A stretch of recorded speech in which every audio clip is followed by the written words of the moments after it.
Hello guys. So in this video, I will go over the process of sanding down the planks of my accent wall. Unfortunately, I did not video or record myself putting up the planks because I did not have the equipment required to do so. But in this case, we'll start from here. I am sanding down each of the planks to make sure that they're smooth, they're consistent across the wall, making sure that there are no uneven spots. Also trying to smooth out some of the wood planks itself. This is tedious. It was quite dusty. I had just finished working out on my Peloton and decided to go ahead and get this part done because I really wanted to get to the painting this weekend. So as you can see, I am sanding down each of those planks, making sure that it's smooth all across the wall.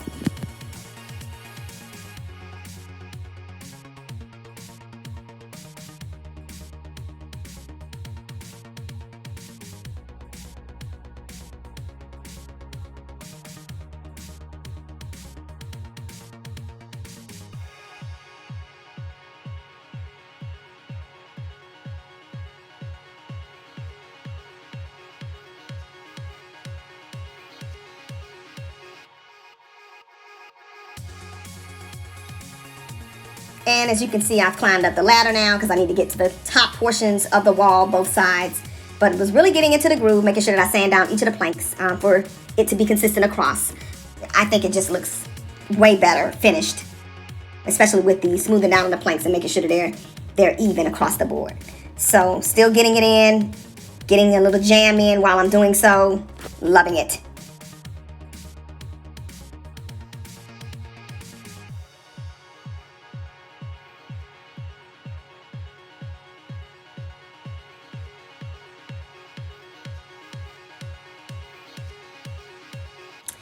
Okay, so here is the prep work, preparing the wall for painting.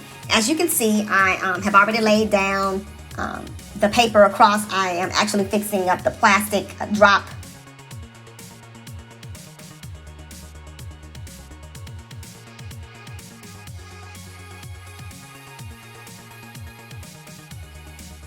For the carpet. One of the things that I did not do that I should have done, and you'll recognize it later on in the video, was that I should have added a second layer of the paper at the top of the ceiling because I actually got some paint on the ceiling, but I ended up correcting that with a roller brush. Oh my God, I hate prepping, but I know it is required for a nice finish along with the clean lines.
So at this point, I am preparing the paint in my Wagner Flexio 3000 sprayer. I have nothing but good things to say about this thing. It has made painting a whole lot easier. Really love it. It works with all types of paints, whether you have a stain, latex, oil-based, semi-gloss. It works wonders for the wall. I purchased a tool to try to help me with the edging, but it was just too much to handle, so I ended up just foregoing that whole process. We're trying to use it, but I am in the process of painting, and you'll see some of the obstacles that I had throughout the process as such with regards to setting the actual dial to the right content for it to be sprayed. So I did have to try it a couple of times. Right now I'm masking up. I recommend it highly, masking up and putting on safety goggles. Make sure that you are protected as well. So look at me. I am going to be looking crazy in the camera in a few minutes. Preparing my NARS. Come on, King's Disease 2. Yes. I am getting ready to spray paint, so enjoy.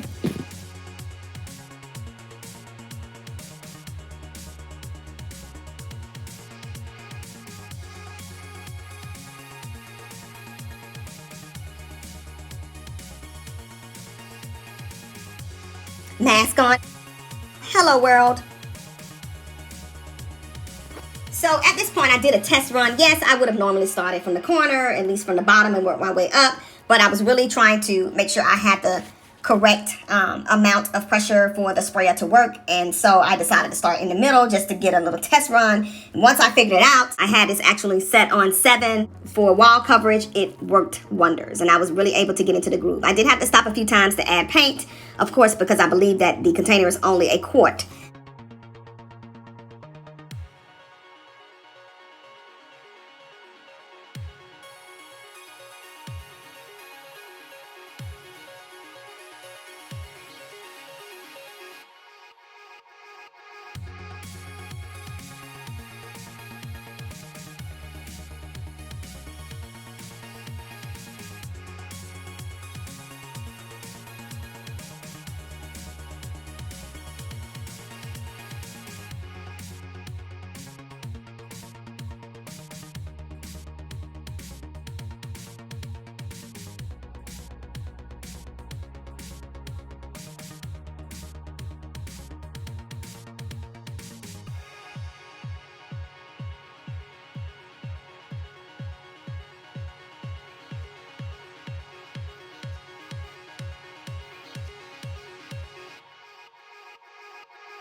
I did have to go in a second time to make sure that I got the seams on both sides of the slats, but for the most part, it was great.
Here was the point where I was trying to use that tool to keep me from spraying on the ceiling, but it was just too much to hold on to the actual paint sprayer and the tool at the same time, so I just said, forget it. Just let it go.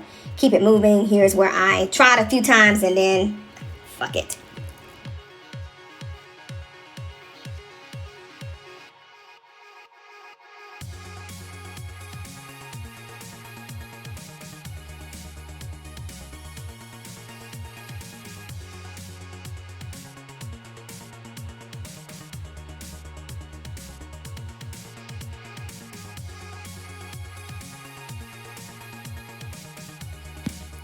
key point, make sure that you're able to get the correct amount of paint. I thought that I would be able to get this job covered with just a couple of quarts, but I ended up having to stop. You'll see where it really started to get sparse, and I ended up having to stop, go back to Lowe's, pick up another gallon this time, and then come back and finish the job. But, oh well, things happen.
So in this part of the video, you can clearly see that the wall is fully covered. Right now, what I am doing is just making sure that I have no spots that I've covered on both sides of the slack. So that is me going back and forth, making sure everything is covered. And here you see me using my flashlight on my camera. I was actually trying to make sure that I had coverage on both sides of the slack. So this was just a way to help me navigate through that process, make sure that I had the four boards covered.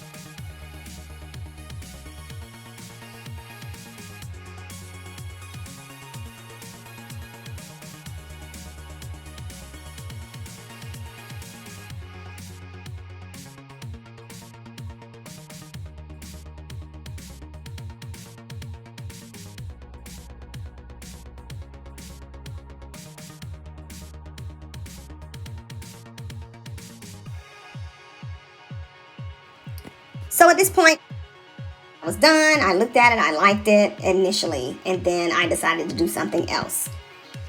So I decided that I wanted to have some contrast. So I went with a polyurethane gloss to go over the slacks to make sure that it stands out and it pops from the satin finish of the rest of the wall. And it actually turned out a whole lot better. Like you could really see the difference. There was enough contrast. It really just popped.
So in parts of the video, you'll see me take a step back to make sure that I had all of the slacks covered. I did have to come back with the ladder to hit the top area of the wall, but you'll see me coming back and forth, and that's just really me checking to make sure that I covered the slacks with the gloss.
And here I completed the wall, completely finished, and voila, beautiful. Thanks for joining.